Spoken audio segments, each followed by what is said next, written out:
Es la palabra de Dios la que tiene la respuesta, la fortaleza, la bendición para nuestras vidas. Y a veces el mensaje no es tan bien recibido, pero por aquellos que lo reciben y lo creen, Dios hace maravillas. Esta noche vamos a leer una porción de la Biblia que es bastante interesante.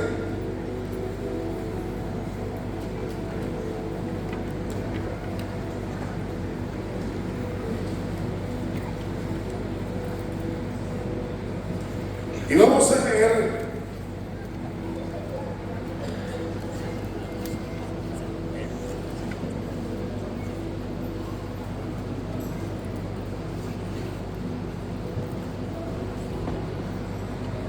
del libro de los Jueces. Aleluya.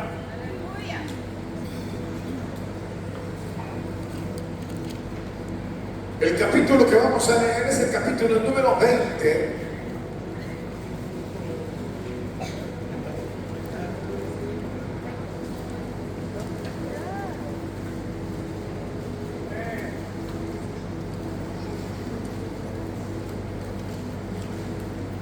El versículo que leemos es el versículo número 8.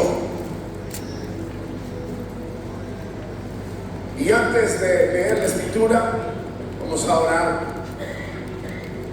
Señor, Padre nuestro que estás en los cielos, santificado sea tu nombre. Te damos gracias, Señor, por poder reunidos a adorarte.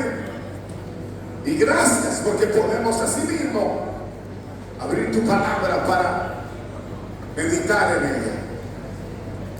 Señor bendito, en el nombre de Jesús rogamos que hables a nuestros corazones para gloria de tu nombre en Cristo Jesús, nuestro gran Salvador, porque te damos gracias. Digan todos amén. Amén.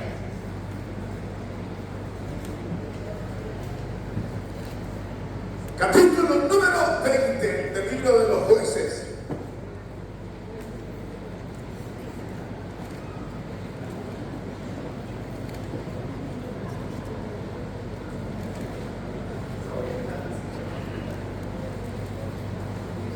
Gloria a Dios. Capítulo 20, y vamos a leer solamente un versículo, versículo número 8. Entonces todo el pueblo, como un solo hombre, se levantó y dijeron: ninguno de nosotros irá a su tienda, ni volverá ninguno de nosotros a su casa. Amén. Pueden sentarse, queridos hermanos.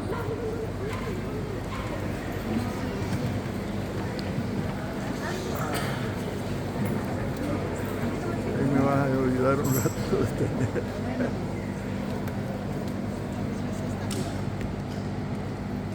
Esta porción de la Biblia que hemos leído es en realidad una porción que a la sola lectura uno no logra como descubrir lo que la porción de la Biblia en general, el capítulo 20, el capítulo 19, encierra para la vida nuestra. Pero quisiéramos meditar a la luz de este versículo,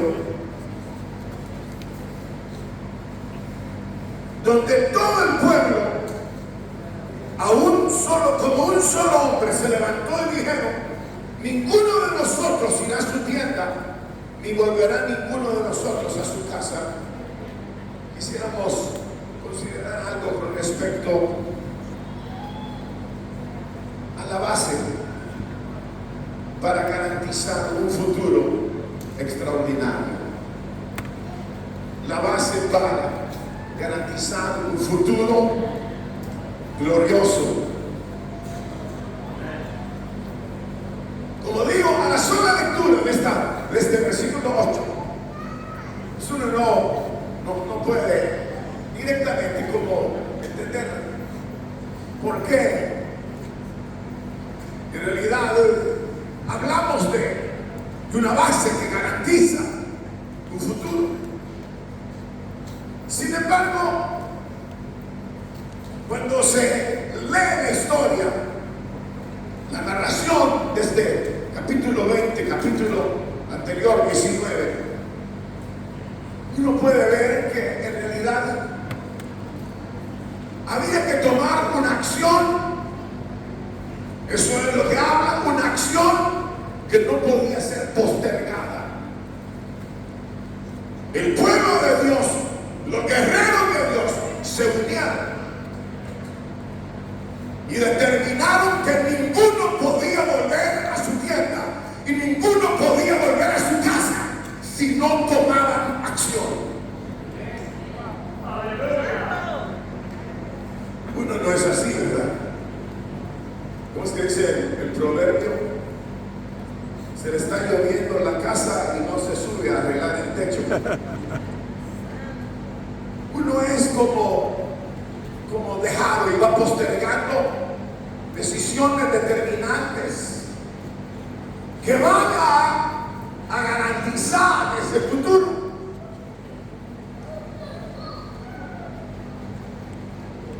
Hay un libro, tal vez ustedes lo han conocido, Steve Covey, donde habla diciendo primero lo primero, así se llama, primero lo primero, primero lo primero. Pero uno no es así. Uno va dejando las cosas y lo que es determinante para la vida y determinante para el futuro, uno no toma cartas en el asunto. Uno no interviene directamente, sino que lo va dejando. Es en este momento cuando todo el pueblo unido dijo: no volveremos a casa, no volveremos a nuestras tierras hasta que hayamos resuelto esta situación.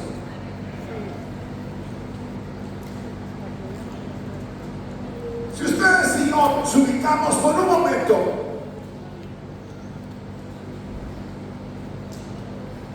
en estos días, cuando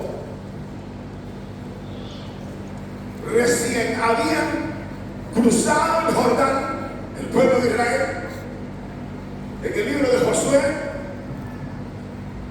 habían prácticamente llegado a la tierra prometida. No estaban todavía totalmente instalados, no habían empezado el desarrollo del pueblo de Israel, no había empezado. Venían en una serie de luchas y luchas y luchas para estabilizarse. El futuro glorioso que uno lee del reinado de Salomón, en donde la plata no valía nada, sino solamente el oro, en donde la gloria era extraordinaria, todavía no había llegado. O en el reinado de David, o en el reinado de Salomón, todavía no había llegado esa gloria.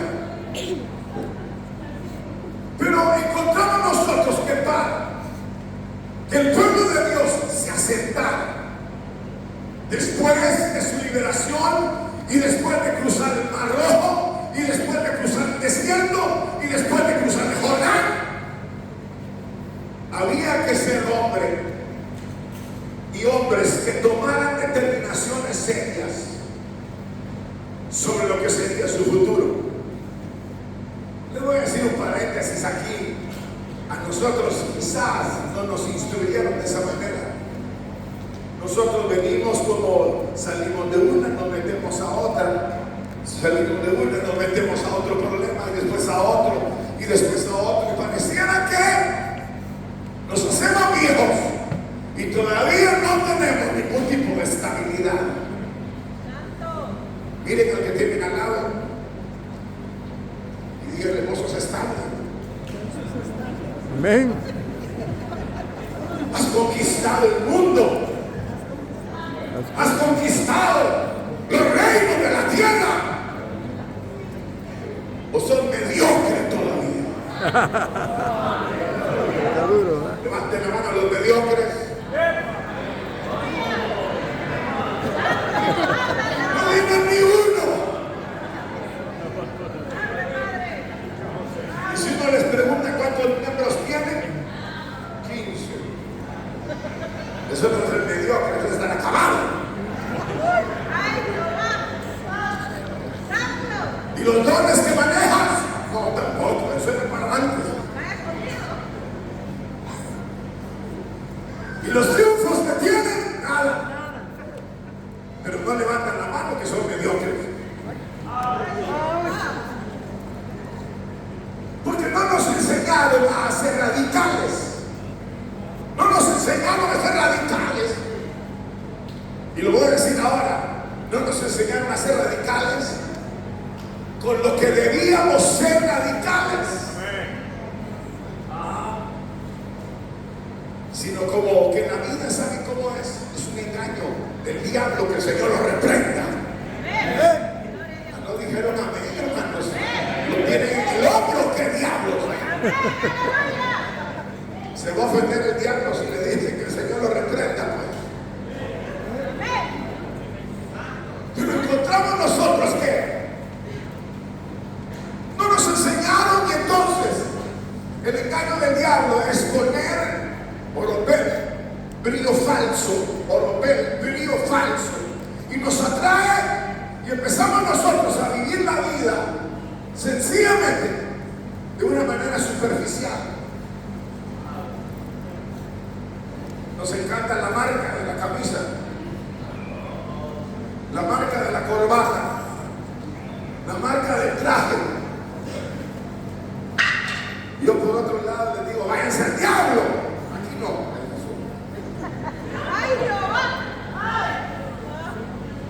Porque hemos sido engañados por Satanás. La marca del carro, la zona donde vivimos, o sea, se nos ha llenado el cerebro de basura, creyendo que esos detalles son determinantes para el futuro y asegurar el futuro. Si nosotros pensamos en el futuro del hombre en general, pareciera que se ha preparado en realidad para vivir acá, no importando que un día llueva fuego y los consuma.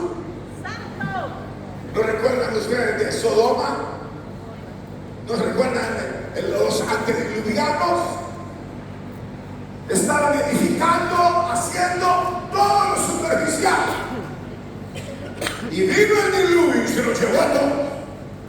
Y llovió fuego del cielo en Sodoma y Gomorra y se lo llevó a todos. Porque se ocuparon no de lo que debían ocuparse, sino se ocuparon de las superficialidades, trivialidades de la existencia. Cuando nosotros vemos esta porción, encontramos un hecho muy interesante y muy conocido. Dice la Biblia que lo que narra aquí esta porción de la Biblia es que había un levita, un servidor de Dios, y se le fue la mujer. Se le fue. Y él supo que estaba en la casa del padre de ella. Entonces él se preparó para ir a buscarla y se fue a buscarla. Llegó a la casa del suegro y estuvo ahí y habló con amores de tal manera que la reconquistó. Pasó un día, pasó 2 días, 3 días, 4 días, y él intentaba volver a sus oficios, pero el suegro decía, quédate otro día más, quédate otro día más. A la final, el levita con su mujer emprenden el retorno al servicio que él realizaba. diría yo, en los dominios de su Dios. Va un criado y va caminando de regreso hacia la tierra de Dios. Esta historia usted ya la han leído sin duda alguna, ya la conocen, ¿verdad, hermanos? Más les vale, hermanito. Así como que si no saben la Biblia, ya se imaginan ustedes que predicarán.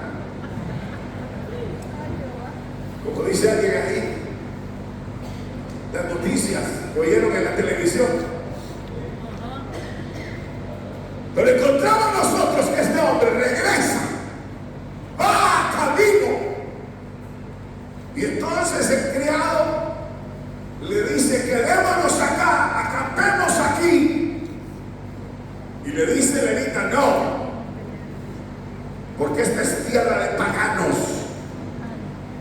Tenemos que avanzar hasta donde está el pueblo de Dios, hasta Gabaa, porque ahí es ya dominio del pueblo de Dios y ahí estaremos seguros. Caminan hasta Gabaa y se instalan en la plaza central. Y están ahí en la plaza cuando pasa un benjaminita y le dice: no se pueden quedar en la calle, vénganse a mi casa. Se mostró hospedador y van con él a la casa y se acomodan en la casa de aquel hombre, cuando de pronto en la noche, ya saben la historia, ¿verdad? ¿Qué pasó? ¿Qué pasó? ¿No saben? ¿No saben? Sí, hermano, sí. Llegaron unos hombres que no eran hombres, No. eran gays.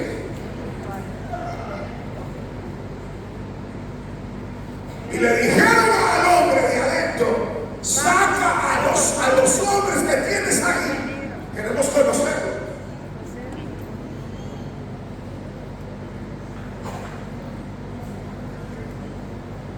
Estuve en Boston hace algunos días y hay iglesias que tienen la bandera gay ahí en el templo. El Señor reprenda al diablo. Y los hombres estos llegaron y dijeron: saca al hombre que está ahí, que vino a tu casa.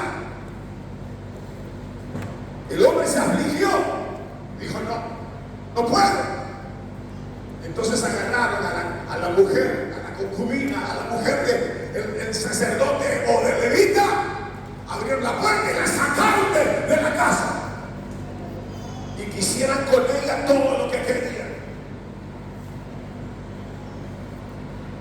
Uno piensa que la historia de hoy, las maldades y marchas, hermanos, que hay hoy día, que corrompen el pensamiento y la existencia humana, el moderno todo, no. Sacaron a esta mujer y abusaron de ella toda la noche. Esa jauría de perros. ¿Y saben qué? Eran del pueblo de Dios. Y abusaron de la mujer y cuando amanecía la trajeron y la tiraron frente a la casa. Entonces sale el marido, el levita, el anfitrión, meten a la mujer a la casa. Los que no saben la historia, se las estoy contando. Agarró un cuchillo y la cortó en 12 pedazos. Pedazo de brazo, otro pedazo de pierna. La cortó en 12 pedazos y se la mandó un pedazo a cada tribu.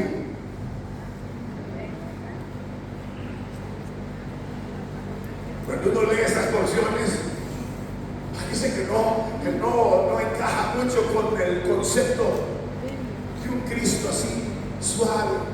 Jesús los ama, nos quiere como somos, y no importa lo que haga.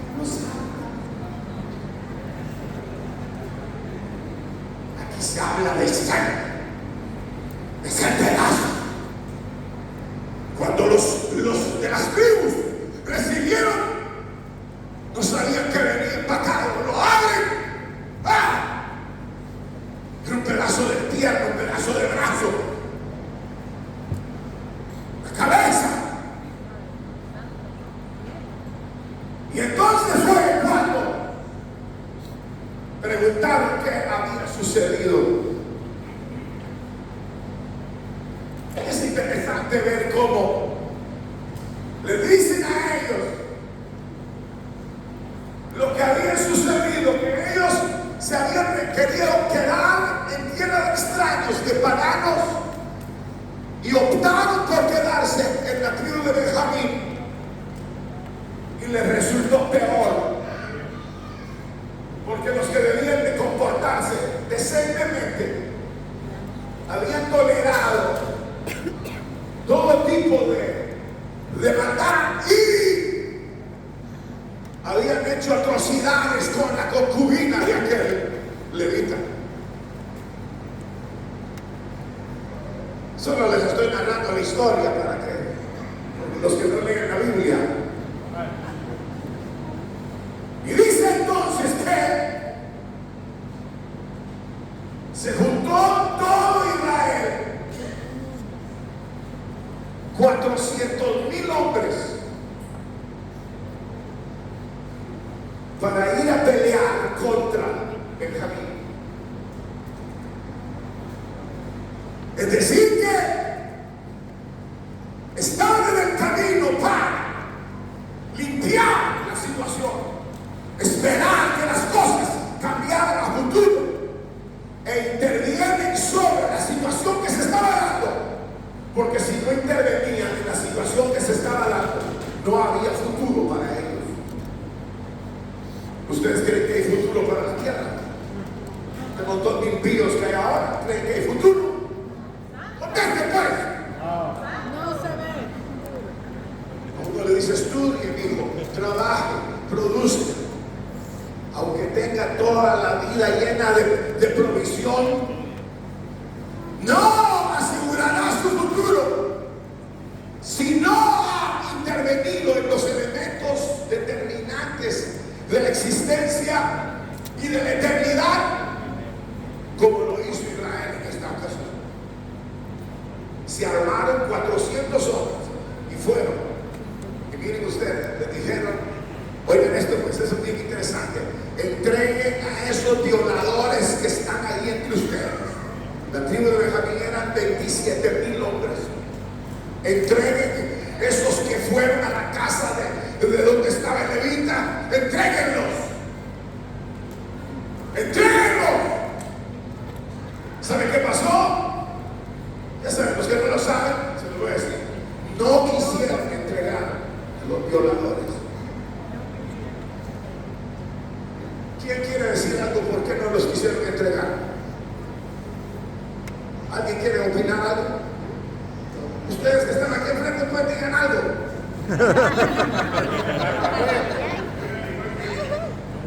Pero igual que ellos, dicen. ¿Saben exacto? Consentían, que dijo, con el pecado. ¿Ustedes qué tal andan en esa área, hermanos?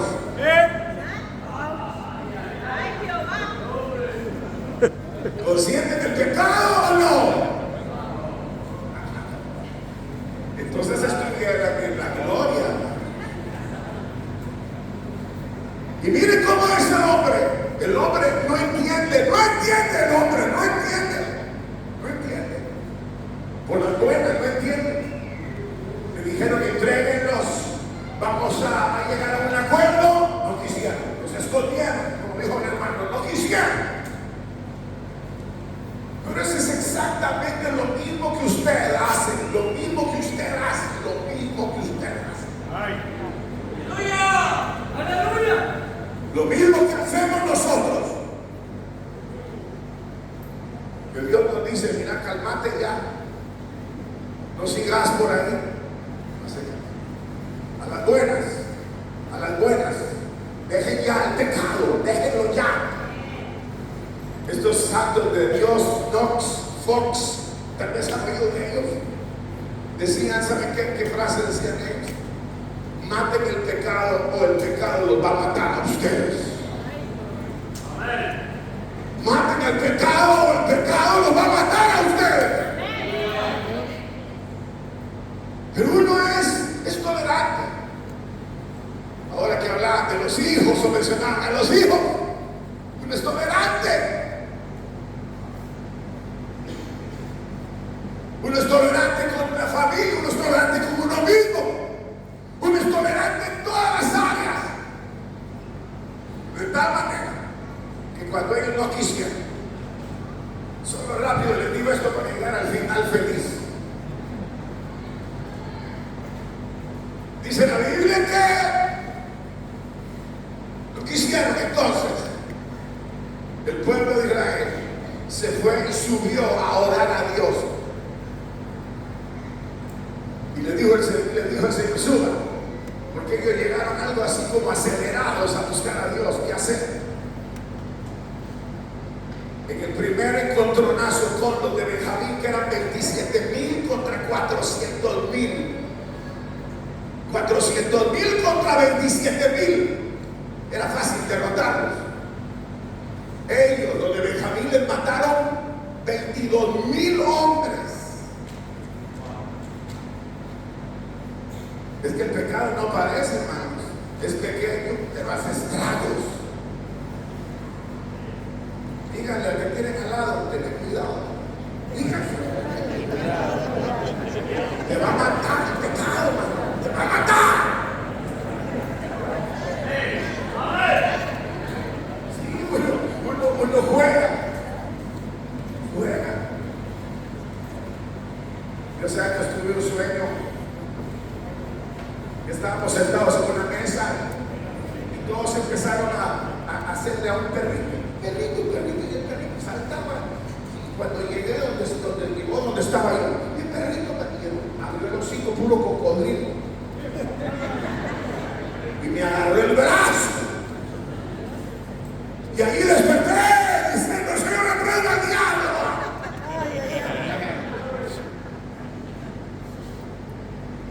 Porque lo inofensivo que parecía un 27,000 hombres contra 400,000. Volvieron al campo de batalla el segundo día y Benjamín les mató 18,000 hombres a Israel. ¿Cuántos iban ya? 22 más 18. 40,000 hombres que habían matado.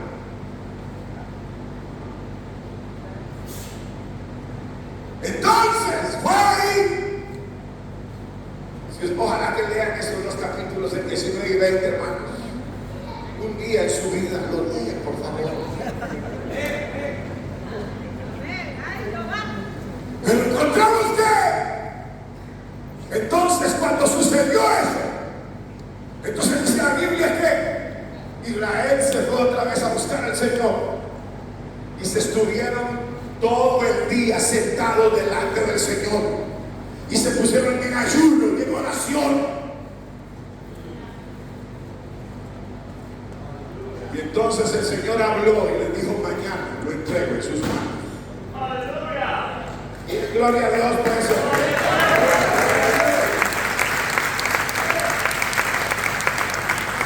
Ya no vale. Se le tiene que decir que diga gloria a Dios, que aplauda. Aleluya. Cuando el marido le dice a la mujer: ¿me querés? Decime que me querés.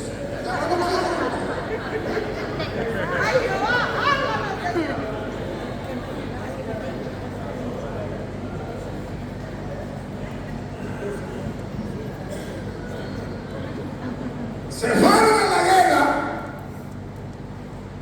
y entonces fue cuando ellos dijeron estas palabras. Díganlas sin leer, repetir el versículo 8, repítanlo. Repítanlo, una, listos, una cosa.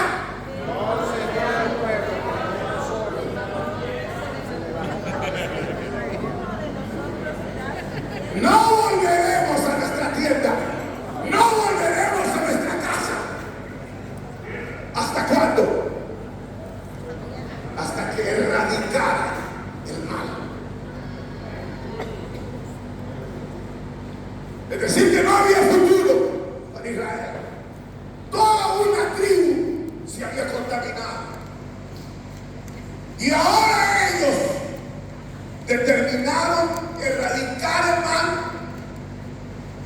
Y eso es lo que a nosotros nos cuesta. Nos cuesta.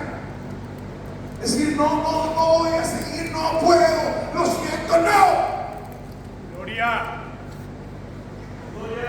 No voy a seguir engañando, no voy a seguir fingiendo, no voy a seguir siendo un hipócrita, no voy a seguir siendo el tipo que soy. Ay, papá. Ay, Jehová. Por eso cuesta. Se necesita, hermanos, convicción de los estragos que el infierno mediante el pecado puede hacer en la vida de cada creyente y en la vida de la iglesia y en la vida del país y en la vida del mundo. Y entonces el versículo dice, entonces todo el pueblo como un solo hombre se levantó y dijeron, ninguno de nosotros irá a su tienda, ni volverá ninguno de nosotros a su casa.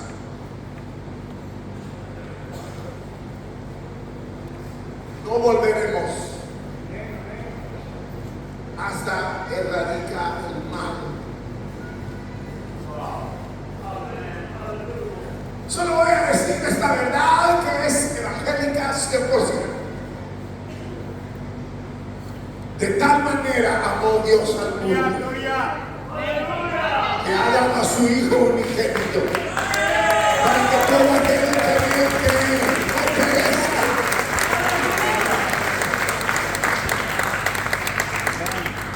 sino tenga vida. Es decir, que el Señor Dios eterno ya dio el remedio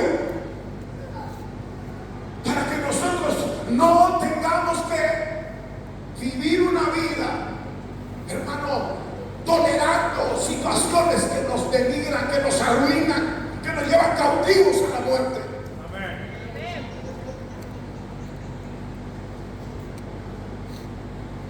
Es aquí donde fueron a la guerra. ¿Sabe cuántos mataron de Benjamín? ¿Quién recuerda? Dicen que ya lo leyeron, ¿no? Que Israel mató a Benjamín. ¿Cuántos mató de Benjamín? 26,000.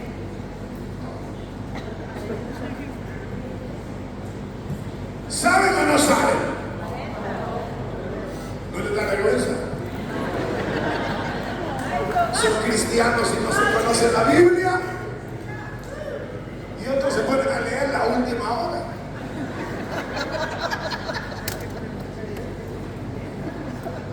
El pueblo de Israel mató 26,000 hombres de Benjamín. Los erradicó. Eran 27,000. Mató 26,000 hombres. Es decir, que lo que se habían determinado a hacer, lo hicieron. Ahora viene ya, olvídense de Benjamín y de la tribu de no sé quién, y ahora vamos a hablar de usted.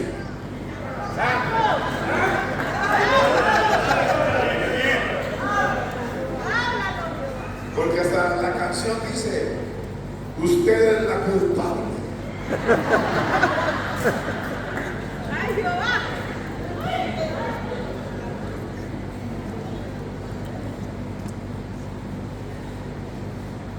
Pero ahí el femenino y el masculino, usted es el culpable. Es decir que no hay futuro. No hay futuro. No hay futuro para el pueblo de Dios si los israelitas en ese momento hubieran dicho, no, pobres los muchachos, se quitaron las ganas con esa mujer. No, déjenlos. Siempre hay rebeldes en el pueblo de Dios. No hagan nada, hombre, dejen.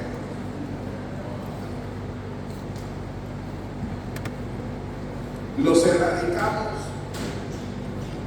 o erradicamos de nuestra vida lo que tenemos que erradicar y lavarnos en la sangre del Cordero de Dios. O no habrá futuro. No habrá. Hay una iglesia por allá lejos. Empezó a hablar del sueño del pueblo de Dios. Llevan 25 años pidiendo dinero, no han hecho ni una pared.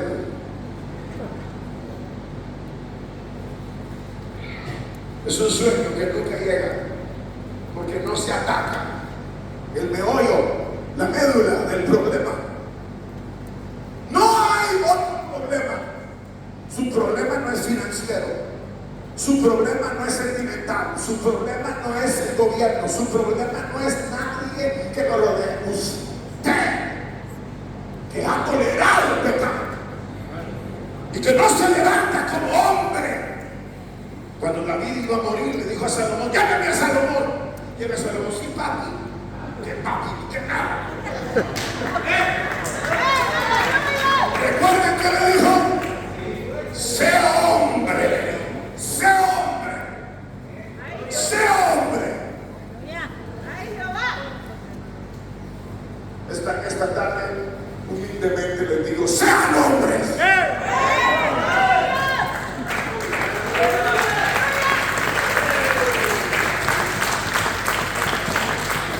Pues no va a haber remedio.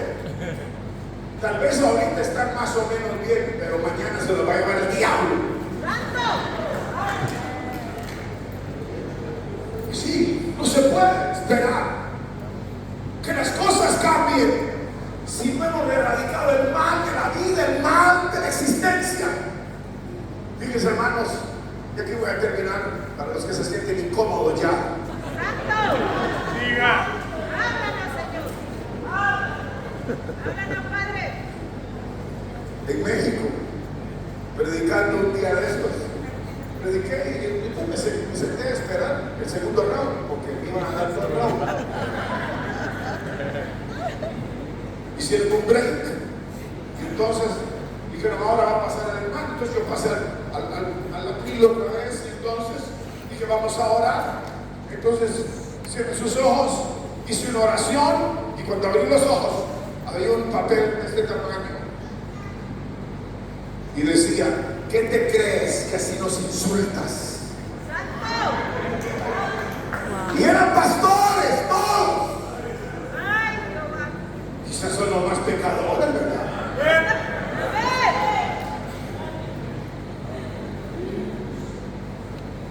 ¿Sabe qué pasó? Me puse a llorar. Ahí en la tele me puse a llorar. Y empezaron a gritar unos hermanos: pero no todos creemos lo mismo. Aleluya. Porque algunos se aceptan que hay algo que arreglar en su vida, algo que arreglar en su gente.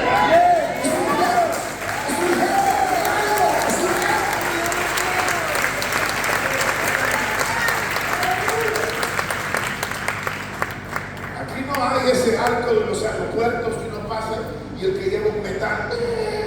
Regresa. Quítese los zapatos. Quítese no sé, el saco. Hasta que no pitan. Ustedes están quitando mucho.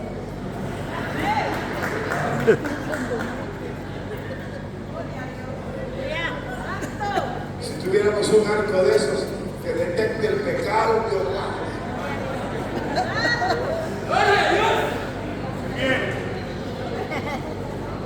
Pasen primero, descompuesto el arco de una arco. Háblanos, Jehová. Apáguenlo, que este viejo lo arruinó. Apáguenlo y vuelvan a conectar. Ahora sí ya está bueno, quizás. Segundo.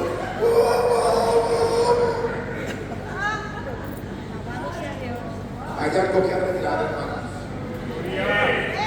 La iglesia no necesita todos los elementos que uno cree para que avance, para que se desarrolle o para que la vida cambie. Nada de eso es verdad.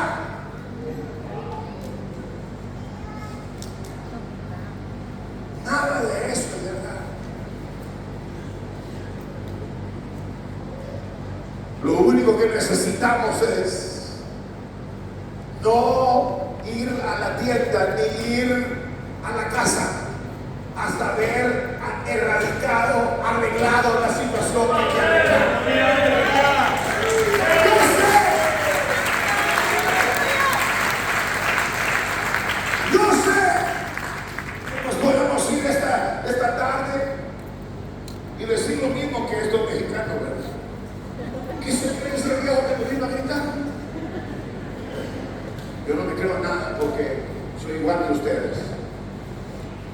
que sé es que tenemos que arreglar las cosas. Arreglarlo todo. Amén. Arreglarlo nuestra forma de pensar, de vivir, de desear, todo. Porque no habrá futuro para aquel que no arregla su situación pecaminosa.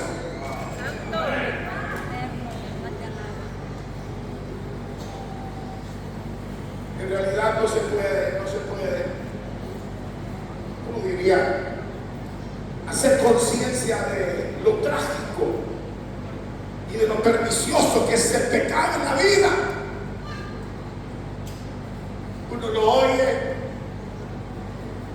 uno sigue en lo mismo y no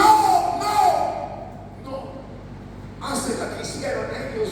No volveré a mi casa, no volveré a mi tienda, no volveré a nada si no arreglo esto.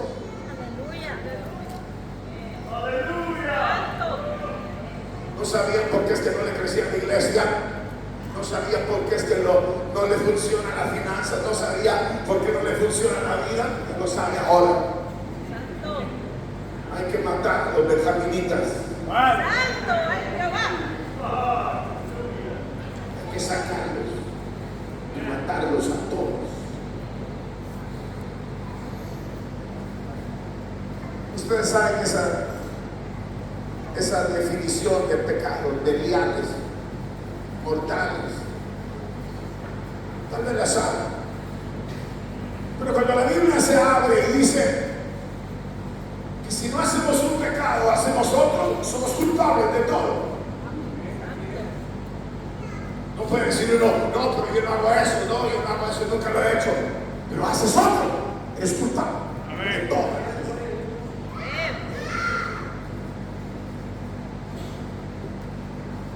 Ya no voy a seguir, hermanos.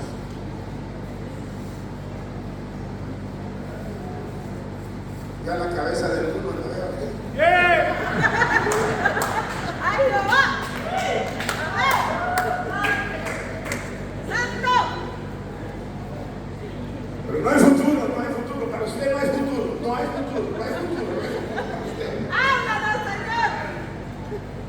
Si no arreglamos y determinamos no Gloria, gloria, moverla. gloria. A veces cuando hago el llamado, no le digo cierra la puerta de atrás, no me soy. Pero le digo, no hay a dónde ir, tiene que venir aquí al frente. Amén.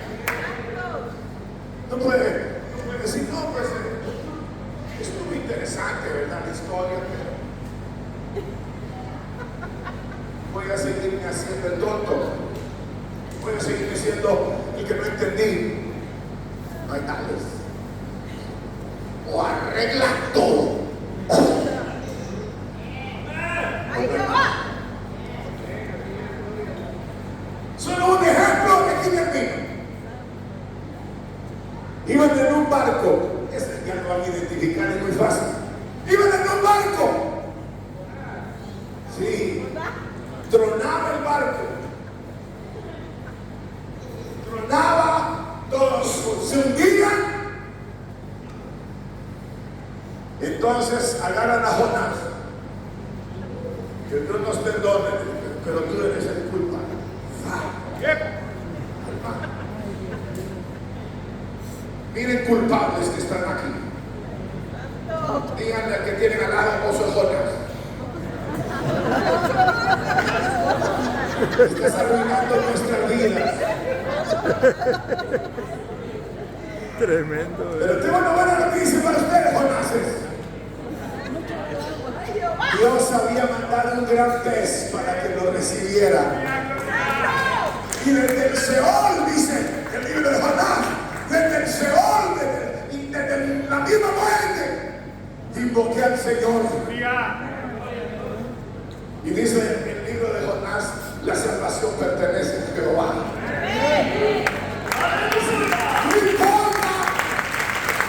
No importa lo que haya sido, lo que haya hecho, y aún que usted es el culpable y lo arrojado Calvario. Gloria, gloria. Dios le ha proveído la sangre del Cordero. Para que usted está limpio. No volveremos a nuestra tierra y no volveremos a nuestra casa sin arreglar este asunto.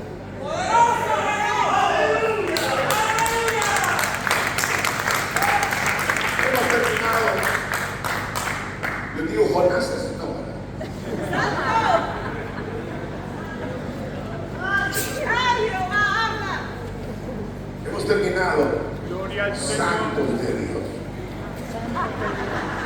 ¿Quién se va a creer eso?